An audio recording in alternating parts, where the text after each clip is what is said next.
No, you're not. No, you. No, it's welcome to Crisis Protocol, sponsored by the BeerThralls. Ooh, I like that. Why can you not get this right? Every Because it pisses you off. time. Because it pisses you off and it's entertaining. Welcome to BeerThralls Presents Beer Protocol. I'm James. I am drinking Flying Dog's s'mores porter. So you're drinking gluten.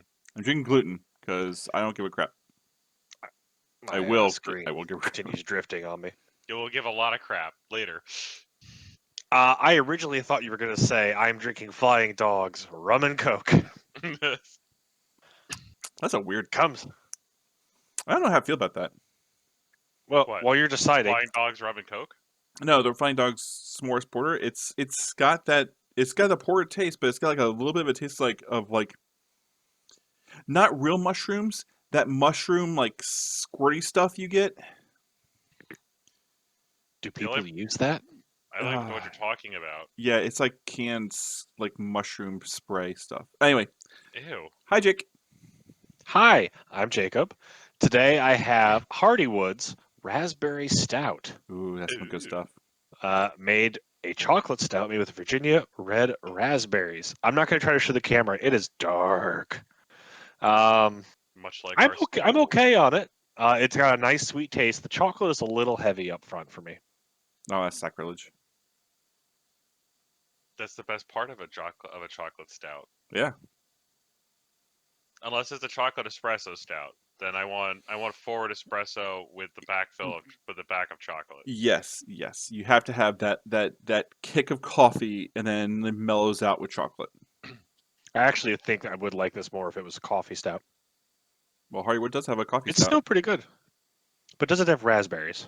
So speaking of a coffee stout, now you have celiac disease. When are you gonna help make me make gluten-free beer? I don't know. When? I have to actually break out all my brewing stuff out of the basement, get it all nice and clean and sterilized, and then I'll have to find a recipe. Well, when you start doing that, I'll make the mead for when I have to come down for the food drive at the end of the year. All right, we'll talk. Okay. So Matt, James, he's gonna make that mead anyway. Hold out. I know.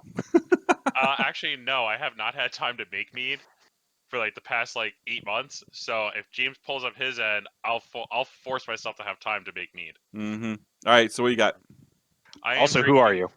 Oh, I am Matt. I have no clue what we're talking about today because I don't know how to play this game, and I am drinking Second Chance or Second Glance. It's a whiskey my future brother-in-law purchased for me. Ooh, that looks good. And it's got the little circle like ice cube. I drink my whiskey right. Well, gentlemen, cheers. Cheers. Clink. Tink. Clank. We are actually. You know what? This is your Jake. Go for it. Oh, did you think you were going to take it easy this episode? Oh yeah, I am. Surrender hosting duties. Oh, that's exactly what I'm doing. All right then. So today we're going to continue talking about different affiliation rosters with something we have at least some experience with. Given the pandemic, our group in this area has not been as active. So we're, again, our usual disclaimer, we are not promising tournament success. I tried to do a little research for this week's to see kind of what trends are ongoing, and we'll represent that in the roster. But what we're going to talk about is Wakanda. So, Wakanda is something I have a little bit of playtime experience with when the game was still new. I think this was right when Asgardians came out. We had an actual in-person local tournament, and I took Wakanda to third place by playing just Wakanda for a day. Oh, BeerThralls. I mean, it's not that great. I came in 7th with the exact same win-loss ratio. So, I got some prize money and bought Brass Birmingham with it. Best prize money I ever got. Also, we should play Brass Birmingham, but that's off topic. An excellent board game.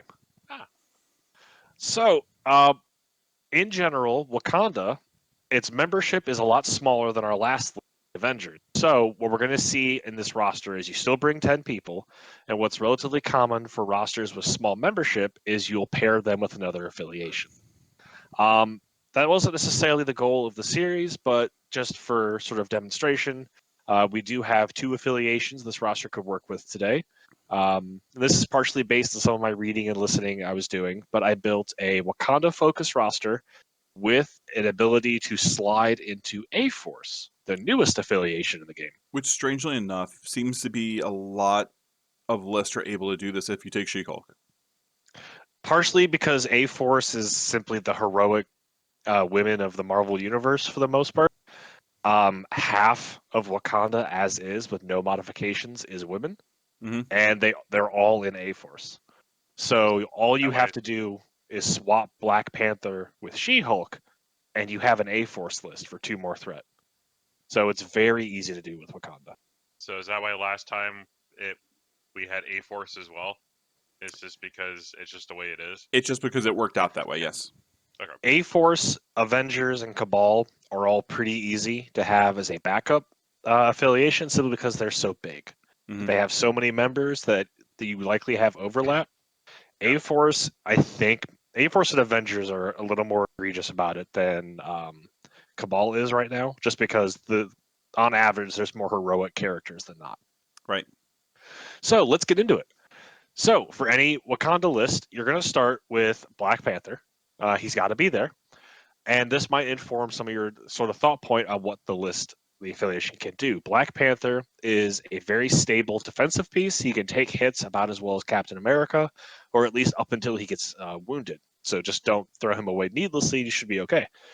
He has a guaranteed push on his basic attacks. And this leads to what I think is sort of a core realization for Wakanda right off the bat.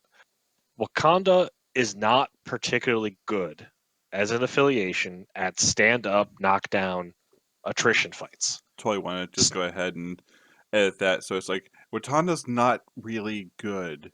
I gave you the opening. Because when, like, Black Panther's a good example of why that may not be obvious, he has a attack, but he has a push that happens. It is not a May effect, it is an auto push. So it is actually really difficult for Black Panther to hit the same target twice in a row, because all of his attacks push them away from him, including his spending attack. So Black Panther is excellent at moving pieces around the board. So Wakanda as an affiliation has a really big strength in control, in moving your opponent's pieces, dictating where they're standing, and denying them crisis points as for secure scenarios and some, depending on how things are going. So what's kind of a unique realization of that I had when putting this together is Wakanda actually doesn't want priority. On average, Wakanda wants to go second, and they want to stay going second, so they get the last activation every round, which means they will push you off a point when you have no way to react and score those points. That's a good point. And score that objective. That is a big strength of Wakanda. And trying to go with that, Wakanda has relatively cheaper models. We are not seeing the average 4 and 5 cost models we had with last week's roster. Instead, we're seeing an average 3 cost. So Wakanda will bring more people. Many of them will have control abilities to move you around the board, and they want to go later in the round. On the flip side, their health and defenses are not as much. They're relying on numbers, and they're not necessarily going to be able to wear down big combat powerhouses. So let's keep that in mind as we look at the rest of the people. Next up, one of my personal favorites, Shuri. Shuri brings a lot to the roster. I would consider her to be core along with Black Panther. She has guaranteed pushes on her range 5 attacks, so giving you big board manipulation. She has a great passive support where she can spend her energy to give rerolls to the rest of her friends, along with the Wakanda affiliation, letting you spend a power to get a reroll. It gives you a lot of dice manipulation, especially helpful on the defensive when trying to make sure you don't get knocked out in one shot by, like, She-Hulk or something. So Shuri's really straightforward. Her job is to kind of pick a place to be, hopefully on an objective, and so she can score it for the team. And then she uses her range 5 attacks and her ability to generate power off of skulls to shove your opponent's list around, build up power, and then give it out for rerolls or for spending on tactics cards. Yeah. So it's a lot of pushing, like you said before. Shuri just knocking people off at the end of the round when they can't react. It's also important that Shuri's pushes also are regardless. Oh, actually, let me double check on that one. I've got the database up. Oh, while we're looking for that, I have a question. Sure. It's Hit a us. rules. It's a rules question. So for pushing, when it says short, do you have to move the whole distance of the stick, or can you choose any point along the stick Generally, you move the entire You, distance. you move the entire distance. if Uh, possible? Yeah, Or if can you, possible. like- If you collide with something, you stop. Okay.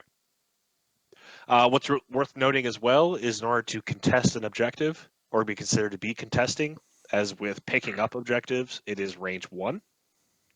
Even a short movement on a big base will still move far enough away that they'll be outside of range 1 if they were base-to-base contact. Yeah.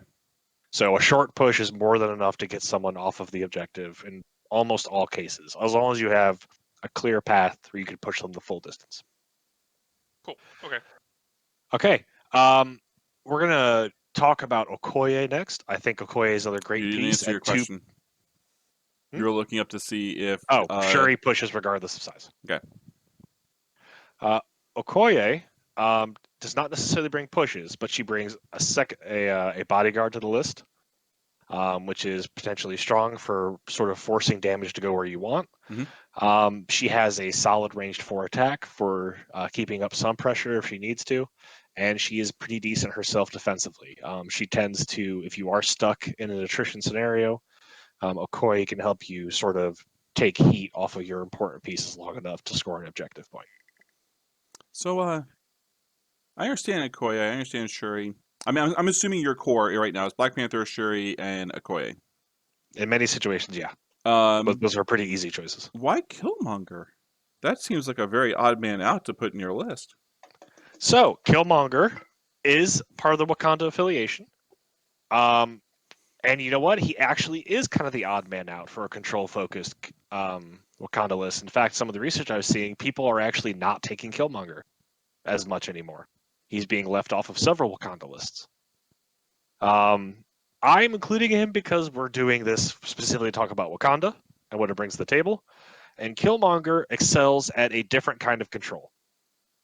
Killing. The murder it until it can't do anything to you kind of control. That's exactly what he does. Killmonger is if you can't push something off of a point, or if you just need a really troublesome piece, like say your opponent has a support piece or has a particularly hard-hitting piece that you can't mitigate or push away, you can point Killmonger at it, and Killmonger can put the fear of God into them for 4 points. Do you know what He's can't pretty control? good at that. You know what can control a point? Dead people. Or dazed people, more specifically. Killmonger is not a guaranteed Terminator, as we're kind of dressing him up to be, but his basic attack does have Pierce. And he has a nifty ability, which makes his second attack on the same target in a round have 2 more dice of damage, which takes his respectable 5 dice basic attack into a 7 dice basic attack with Pierce, which is absolutely good for finishing off a wounded opponent. I really like Killmonger's basic attack, Wounded opponent, if I'm being honest. Or just every opponent. Killmonger's more expensive attack is solid, but is not actually what I reach for when trying to finish someone off, because his stronger attack, if memory serves, and since we don't have the cards up, I will just demonstrate to myself. It gives them stagger. I like Killmonger's Black Ops Strike as a repositioning tool for Killmonger, since he gets to teleport within one of his target, and he could add stagger. Stagger doesn't really matter if you daze the target. Stagger does matter if they live. Okay, so my your recommendation list for Killmonger is open if you can with Black Ops Strike to get close enough for Vibranium, and then try to seal the deal with Vibranium weapons instead of using Black Ops Strike to kill. Killmonger's a 4? Okay. He's a 4 threat model. Okay. So we discussed this before, like the rules of what characters do. Mhm. You also have Angela and She-Hulk both in the list. I understand She-Hulk because of A-Force. Angela's a killy character, and so is Killmonger. Are you looking at some point to make your list just a full-on murder list as opposed to an objective grabbing list by doing both of them? No, I would probably replace Killmonger with Angela. So what's the point of It having can be a little Killmonger more then? situational. Killmonger has unique gameplay opportunity with a tactic card if you want to play that route. I chose not to. To better support the A-Force switch, I did not bring Usurp the Throne, which gives Killmonger a way to score victory points by just murder. Angela and Killmonger are also have slight focuses. Killmonger is really effective at burning down a single large target. Angela is particularly suited for going after multiple smaller targets. So if you're looking at like a purely, do I think my opponent is going to bring several large, expensive models? Maybe I bring Killmonger to focus fire on them and then have an extra point to upgrade one of my other pieces from like a 2 to a 3 cost model or a 3 cost to a second 4 cost model. Or if I think they're going to bring several pieces, I'll spend another point to bring Angela and hope she can use her Divine Assassin ability to quickly spread damage across several lower defense or lower health models. So Killmonger for like a Black Order list, and Angela for your mirror list of Wakanda or Guardians of the Galaxy kind of like swarm list. I think that's a fairly decent approach, and practice is going to be the determinator, of course. Okay. There is one advantage of Killmonger over Angela that I'd like to cover when we get to the tactics cards again, which is being able to use Wakanda for. Okay. But we will come back to that. Our newcomer that we added to the list was Storm. Mhm. Storm, weirdly enough, I don't know what to do with her beyond the fact that she's Wakanda. She has some control abilities where she can throw. Throws are always welcome. There was an area where Wakanda actually kind of struggled in the past. Is on like the original 4 Wakanda members, there were no throws. So if you wanted to do terrain manipulation, you had to bring it in from outside. Storm gives you a way in affiliation to throw things, which is cool. Storm, if she has lots of power, can potentially also hit relatively hard. But otherwise, she is usually 4 dice on attack. She does bring a beam and the shock ailment, the shock status condition, which reduces your opponent's attacks, which can help mitigate some of the Wakanda affiliation's lower defenses. I think it's actually So really Storm, important. We haven't mentioned this before. Why we always keep going back to throws, and I think our noob down below needs to understand this. When you do a throw, um, the thing you're throwing is always the size +1 in damage, and they mitigate yeah, that damage. So what we keep saying, oh, we need to have somebody who does lots of throws. We need somebody who does lots of throws, especially larger throws. Like if you pick up a size 4 garbage truck Oh, and toss that at somebody, that's 5 damage that they have to mitigate. As opposed to me throwing like 5 dice, which is a possibility if I spike dice to get 5 damage.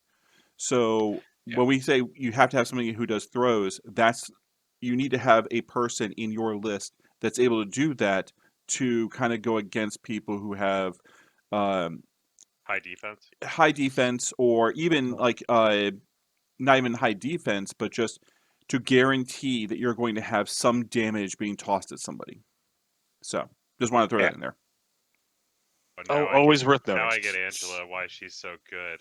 Oh, She can throw things. She can throw very things. big things. She Okay. can throw buildings. Yeah. And we already mentioned her a couple times. Angela. Angela is a member of A-Force, so if you want to play that route with the list, you could take her and She-Hulk as an 11-point 2-man unit. Oh my goodness gracious, you will crush many fools.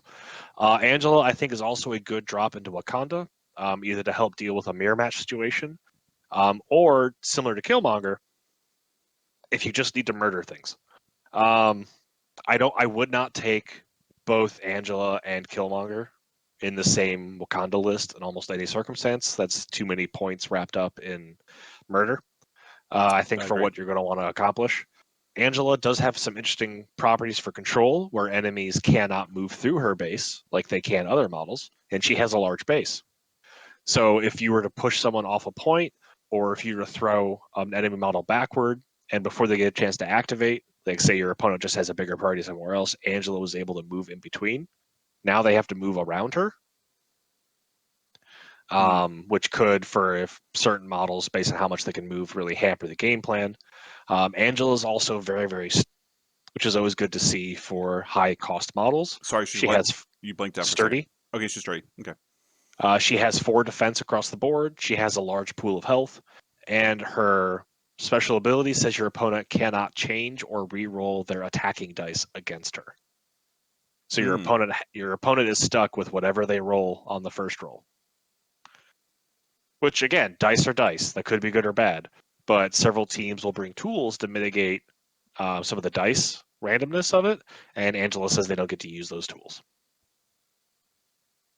She also murders things real good. Did we cover that? I feel like we didn't cover how good she murders things. So what you're saying is, And she's super bouncy. She murders. There's a large amount of murder. All right, going through the rest of the affiliate, sort of the roster I put together. Well, I was going to talk about She-Hulk real quick. Okay. She-Hulk enables A-Force. A-Force's affiliation ability, which gives power to friendlies when someone on your list gets damaged, makes several models potentially much more viable.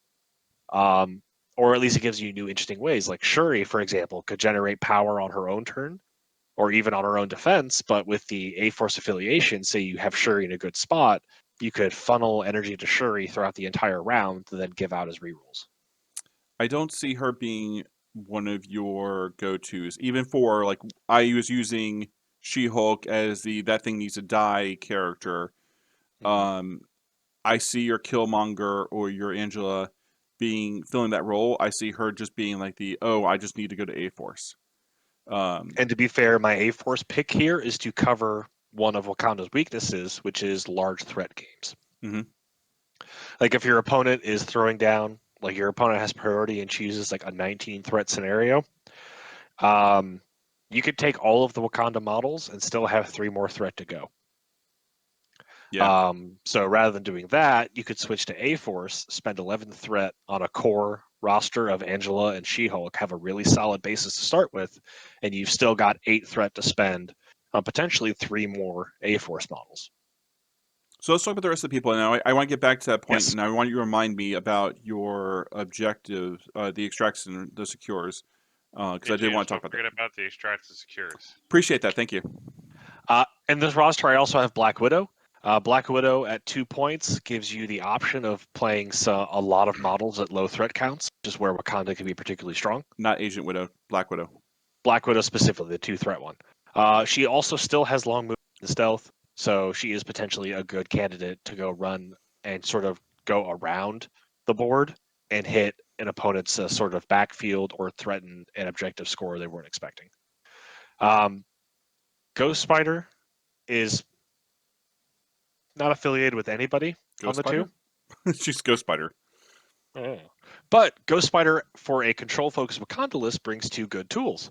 Ghost Spider has a size-limited push on her ranged attack, potentially, if she gets a wild. So pushes are fun.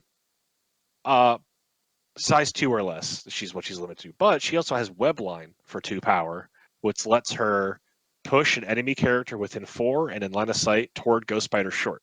So if Ghost Spider with her long movement goes alongside at an angle to an objective, she can pull someone off of that objective, ignoring size, which gives you another nice. It gives you another cheap 2 power way to move people off of objectives. Like in an ideal situation, you can almost always guarantee you can move an enemy's pieces off an objective. If there's multiple objectives they're trying to contest and they're spread thin, then all of your models having a way to move them will give you an edge. Ghost Spider also has her lifesaver ability to yank someone out of harm's way for certain crises, such as Senator or Spider People, where there's only a single extract token and the entire map is fighting for it. Getting someone on your team to get that token and then using her lifesaver ability to pull them out of an attack can make a big difference. So I like your list. Finally, I like your list. I am very curious about Enchantress. Let's talk about Enchantress. Enchantress brings a lot to the table for a control list, and she specifically counters, or at least helps counter, some things which are prevalent right now in sort of a meta sense. So we will do an episode of Enchantress in more detail, because I think as a model, we definitely need to talk about her. So in short, she has a fairly large health pool. She is 4 threat. She has terrible physical and energy defenses, but very, very high mystic defenses and an ability to help with that. What she really brings is for 3, she can pick a terrain of size 2 or less and throw it medium, so she has a throw. For 2, this is really important.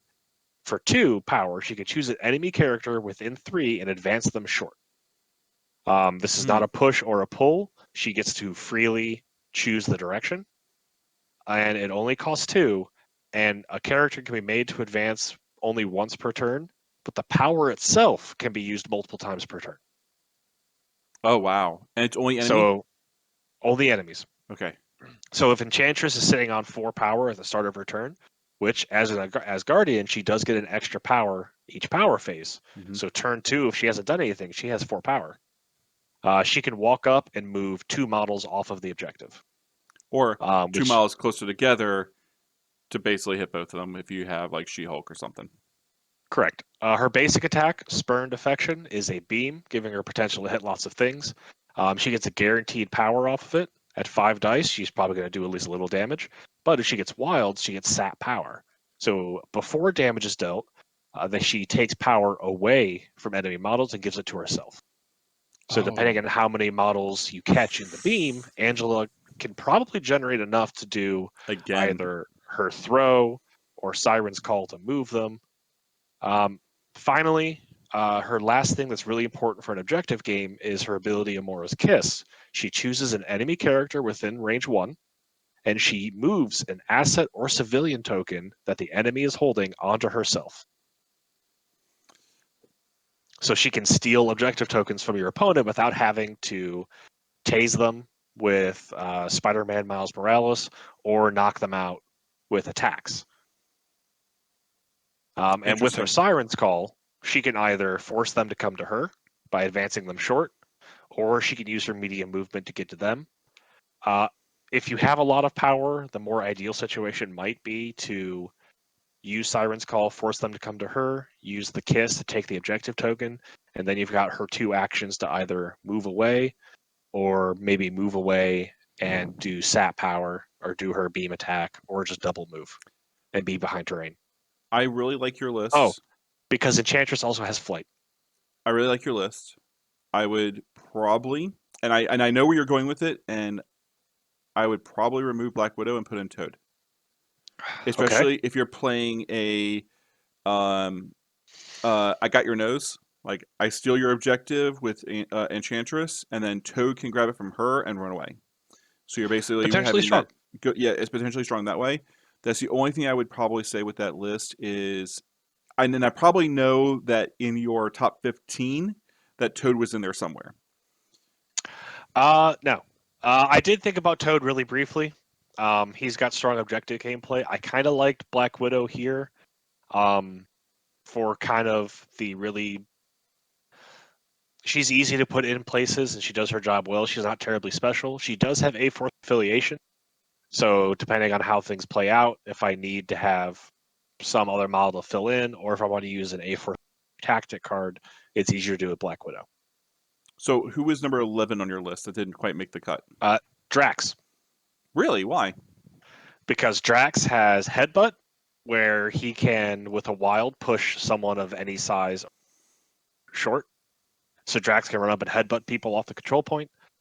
He has a throw, and he has a size 3 headbutt he can push. I think the only person he can't headbutt off the point is Hulk, which makes sense. Drax also has a throw for relatively cheap, and Drax automatically reduces all damage he takes by 1, and he gets 3 more dice to attack whoever damaged him last. Okay, I can see where that would fit into your list. So Drax seemed to be a good option, both maintaining movement to get people off of points, to control where the objective scoring is happening. He could deal a decent amount of damage, and he was only 3 threat. Not bad. Ghost Spider's ability to do that stuff at ranged, I think, is what kind of gave her the edge over Drax. I also had Valkyrie for a while as well. Valkyrie's really powerful ability to both charge and immediately engage the table made her pretty impactful. She has a throw. She hits relatively hard. but I kind of realized I was having overlapping synergies at 3 points.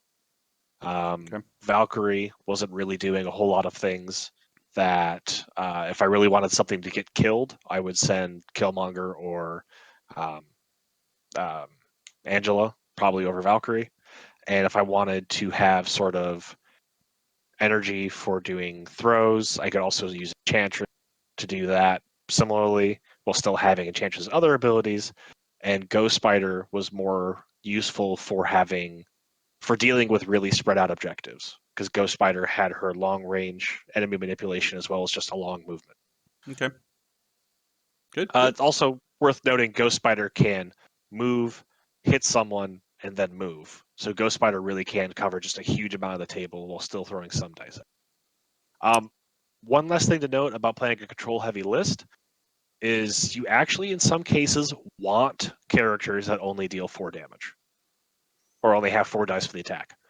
Because in an ideal situation, you will get benefits from your attacks automatically, no matter whether you do damage or roll wilds, such as Black Panther's push, Shuri's push, Black Widow's basic guns if you're doing that, Ghost Spiders, 4 dice normal attack, because you don't want your opponent to generate power by taking damage. In an ideal world, you are starving your opponent of power by just not attacking them all that much, or only attacking them to move them off the point and score objectives. Mm-hmm. So your opponent is not building up necessarily the same amount of momentum as they would in an attrition-focused or heavy-hitting game. So that's another way to sort of control the energy economy, is by intentionally not giving your opponents a ton of power, because unless it's like a critical point where you just don't have enough activations, or you've decided it's time to send in Angela, Wakanda is not usually going to win by knocking out your opponent's pieces. Most affiliations won't win that way, Mm-hmm. but Wakanda especially. Okay, Tactics. lots of talking. Tactics. So, big tactic for playing Wakanda is their only unique tactic card, Wakanda Forever. You should be taking it, yeah. Wakanda Forever is real simple. Wakanda Forever says each Wakanda model can spend 1 power. If they do, they get to make a cost 0 attack. This is bonkers, crazy useful for a lot of reasons. I've been using it for a while to do stupid things. A variety of things you can do. So remember how I said you had a lot of that got value out of making an attack, even if you didn't do damage, such as Black Panther's push, Shuri's push. Okoye can just zap something at 4 dice to gain a power for herself for later. Mm-hmm. All of those things can be triggered by Wakanda Forever. So you can play Wakanda Forever late towards the end of round 1, for example. You've run up the table, you've scuffled, you play Wakanda Forever, and you have just pushed your opponent off of 2 of the secure crises points, and you've got scored that many more points round 1.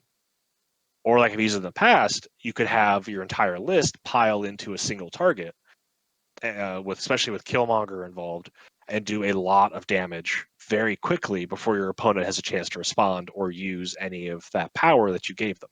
Yeah, I've seen the Wakanda Forever Death Star, yeah. It's also the other like common term for this kind of gameplay of this control along with Wakanda Forever is the Wakanda Wave.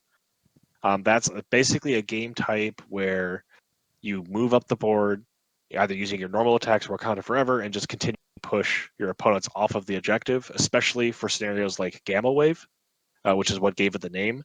It's a strategy where Wakanda basically moves up the board, pushes you off the points into the damaging Gamma Zone for being outside a certain radius of the objective, and then you stay there. And Wakanda basically builds up enough of a lead that even if you recover by like dazing 2 of their characters in the next round, they are too far ahead to catch up. Yeah. So that, for a relatively brief time, that was considered to be a strategy that didn't really rely on dice all that much, because so many of their pushes didn't care what you rolled, or even if you did damage. So it was a fairly reliable way to play Gamma Wave. It's terrifying. Not as much anymore. Yeah, it's terrifying because on there's Gamma just more options in the game.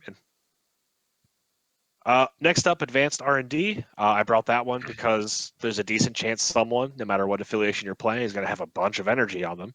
And there's a decent chance you want that energy to go somewhere else. Yep. Stalwart Determination is an A-Force card. We'll come back to that. Med Pack, standard, Heal 3 for 2 power. Also worth noting is field dressing, since Wakanda people can be dazed relatively quickly. Like Okoye has 4 health. So there's a decent chance your opponent will just plow right through the defenses on a bad roll and daze them in one shot. I'm In actually which surprised. case, field. I'm surprised you didn't take field dressing over med pack because of that reason. I only had 8 cards, and Med Pack was more generally useful. I felt like It's also on the for it's most also strategies. on the restricted list. So Brace for Impact, generically good. Mhm. Tactical analysis. I was going back and forth on tactical analysis versus extreme conditioning, like we talked about last week. Tactical analysis is real simple. Character pays 2 power, and someone within range 3 of the active character moves short. Okay. It's simple. Shuri's going to have 2 power all day long, and Shuri's usually going to be in the middle of your roster. So Shuri is almost always going to have somebody do this on, and you can do a lot of shenanigans with a short move at the right time. Special delivery, come back to that one. Battle Lust. Battle Lust is simple and straightforward. Pay 2 power, get a number of dice equal to your size on your next attack, assuming you moved, I think. Or I'm going to look that up now because I don't remember. It's actually it's basically just it's your you have to do a move. Yeah. At the end of a move, you spend power equal to their size. They get a number of dice equal to their size on the next attack, but importantly, if the attack deals damage, the target character gets pushed short. So it's another push. You have to deal damage to trigger it, but you also threw a damage buff in on the same action. Mm-hmm. So this is another way to sort of give yourself a way to push someone off the point, especially if you don't have all of the same toolkit that you might have been expected to have otherwise. A little boost, yeah. Okay, finally, special delivery. The original version of special delivery. Do you remember that one, James? Special delivery wasn't the one where you just like pick up somebody has flight, you pick them up, you move, and then you drop them off. Oh no, it's drop off. Yep, drop off. It was so good. It is the only banned tactic card in the game. Yeah. Special delivery is pretty much the exact same card, but only usable on She-Hulk. It's super good. You have potentially, if you're playing just A-Force, Angela and Storm both have flight. So you have access to flight at 3 and 5 points. Enchantress also has flight, but is not eligible for using with special delivery because it has to be an A-Force character with flight. Okay. So your options are essentially Angela or Storm. But considering those are both characters you're likely to consider taking anyway, it's relatively easy to set that. And Stalwart She-Hulk gets a free cost 0 attack at the end of it, which, given that it's She-Hulk, is good. That's good. That's good. Stalwart Determination is another A-Force card. During the power phase, the members of A-Force can spend 1 power each. The characters that spent power cannot be pushed or thrown for the round. Okay. So it is, A-Force is actually my counter Wakanda pick. That's actually not a bad If you think idea. you're in a Wakanda mirror match, you drop A-Force. Yeah. By itself, if you can time it right, Stalwart Determination will completely shut down Wakanda Wave. And then you have a round where they can't get rid of you, and you can close the distance, punch the crap out of Shuri, get rid of their support pieces. Yep. So let's talk about your okay, we're not going to go through each one because I'll mention them in short. Good. Gamma Shelter is a no-brainer for Wakanda. Yes. Gamma Shelters is essentially what kind of led to their initial dominance. If you get to pick it, try to play Wakanda. It's 15 points as well. A strength of Wakanda is that it plays really, really well at low threat values. For example, the lowest threat scenario in the game is 14 threat, and my roster with Wakanda can bring 5 models. Yeah. Which is a lot of other affiliations, like Avengers, probably put up maybe 4 if they did some cuts. At 15 threat, I didn't quite go that low for what my core would be to practice. Wakanda can bring 6 models at 15 threat. Not the most optimized, but yeah, you can definitely do that. I mean, they're not bad models though. So that's one of the questions I wanted to ask is why you brought I think the Formula Found and Mutant Extremist are both like 18, I believe. 17. The They're highest one I 17s. brought is 17. Okay. 17 is a good sweet spot for Wakanda Forever as well. Okay. Because it tends to be you can usually outnumber your opponent by at least one model, which is important for maintaining. Wakanda does want to have more models than your opponent whenever possible, so that you don't have priority.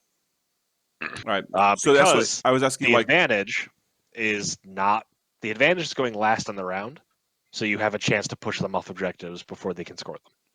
So that's what I was going to ask. Was you don't really have any extracts or secures that are in the higher range, just because you are trying to keep a low model count to benefit you. Yeah. Now, if somebody threw out like an 18 or whatever the new highest number is, 20. If they threw out that and they had to choose, then you can pivot to A-Force. I feel like much more comfortably, because then your 11 points on a core of Angela and She-Hulk is pretty easy to do. You can bring... So what's kind of funny is Ghost Spider and Storm both struggle a little bit in that they have a lot of things they want to spend power on. A-Force actually kind of fixes that. Like, Storm can get relatively scary for her 3 threat if she has power that she can use to buff her attacks with, and A-Force can give it to her. Ghost Spider can do a lot more manipulation of the table if she has power, and A-Force can give that to her. And Enchantress is a really solid control piece that you can afford that generates a lot of her own power. So with a little extra from A-Force's affiliation bonus, Enchantress can be manipulating people and stealing tokens left and right. So, to It's finish, kind of funny with Angela and She-Hulk as like your core for A-Force. You don't need a lot more damage. So what you want at that point is, I feel like, some scenario control pressure, which shock is what the rest of this roster is. so to kind of follow back up with it and kind of close everything back up, your core for Wakanda is Black Panther, Shuri, Okoye, with kind of like from there you're bouncing between an Angela Killmonger for your Killy side. And then you're also looking at like say Black Widow and Ghost Spider if you're doing a objective focused game, or you're bringing Storm for more of a I'm going to manipulate so you can't score points. So Storm doesn't have a direct push. I would probably take Ghost Spider instead of Storm. Okay. Because Ghost Spider can directly move the opponent. If it's like a 14 threat game or a 15 threat game, part of the advantage is if I look at my opponent's roster and I don't see a lot of cost models, I can probably assume he's going to have a low model count. Like if my opponent drops like Thor, Hulk, and Captain America in a 15 threat game, I've got problems. But once the Gamma launch is done, I have to control those pieces because he'll be out of activations quickly, and I just have to try to not lose all my pieces, which can be a challenge with that much offense. But then I can try to move his pieces off of the objective and score as big as I can, because as long as I don't have all of my pieces in the same place, they can't actually physically get to all of them. So while they're up contesting like the middle Gamma shelter, I can control my own in the home base. I can send Black Widow around the back to take theirs, or at least say they don't get to score theirs.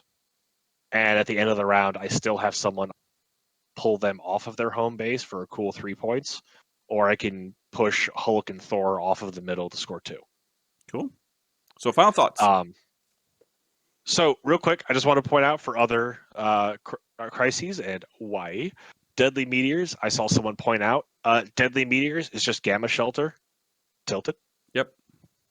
So for a lot of the same reasons as Gamma Shelter, you have only 3 control points, so you can yank people off of those rather effectively, as opposed to like other secure scenarios where you have like 5. Yep. The Infinity Formula goes missing. I like that one. There's a lot of points on that one, but it also lets you heal as an interact. So you can kind of mitigate some of the attrition as you go. Because again, your goal with Wakanda isn't necessarily to knock out your opponent, but if you can use the scenario to keep your guys topped off and to make it take longer for your opponent to knock you out, you have more time to control. And then for extraction, Montesi formula, beams are cool. Beams are cool. Mutant extremists target U.S. senators, and spider infected invade Manhattan are both relevant because there's only a single token that's worth like 3 points. Yep. So if one of those scenarios is in play, I'm probably going to work hard to bring Enchantress. So I can, if my opponent gets the token, I can pinpoint it and take it. And then I will use the rest of my list to keep them the heck away from that person with all of my pushes, pulls, and advances. Or while they're chasing that person, I will go ahead and just take the secures. Because Enchantress can take care of herself pretty decently with her defenses as well as her no walk me now. So, yeah, I like it. I think it's a good list. I definitely want to sit on the table. I don't know what we're going to do next week for the choice list. It's back to me with, I guess, a villain list. So, Black Order. I can do Black Order. It's going to be really easy. It's going to be Black Order. There you go. Yeah, unlike my choice of Wakanda this week, Black Order doesn't really have any cross affiliation. Like its members tend to be Black Order and just Black Order. Yeah. Do you want to screw over Black Order? It's really easy. Throw a 14-point list point scenario down. It's just like, well, great. I'm taking two people. It really does come down to, did you bring another affiliation to Yeah. play with? Yeah. I'm actually thinking Spider Foes because I have Green Goblin on the painting table, and I'm very interested on how they play. That or Criminal Syndicate. Yeah. Spider Foes. I like that better. I think I'm gonna try to do Spider Foes and see if I can make a list on that one. Yep. Uh, Gotta bring Willem Dafoe into the game. My final parting shot on Wakanda is I like the way the models work together, but I did see one person refer to Wakanda Wave especially as Ron, the Warcaster from War Machine and Hordes, as friends don't play Ron against friends. It's going to be an unhappy game. No one will be satisfied with what you've done. And ultimately, there will be lots of frustration because most of your game plan is not letting your opponent play their game plan. Yeah. I don't remember which one Ron was. The annoying elf. He just shifted things around on the board like crazy. Oh, fuck him. I Yep. hate him. See, once you're just like, you're like, man, who is Ron? And you're like, oh no, he's the asshole. Just move your stuff around, and it's just like, oh, I'm trying to remember who did that to me at Adepticon, and I literally stared at the table with turn 2. You fucking you beat me. I don't want to play anymore. It's like, what I do? Yep. So that is kind of what Wakanda plays like: is control, denial, and scoring a lot of points in the last 2 activations of the round. Yep. All right. Well, thanks everyone for watching or listening, and we will see you next week. Bye. Bye.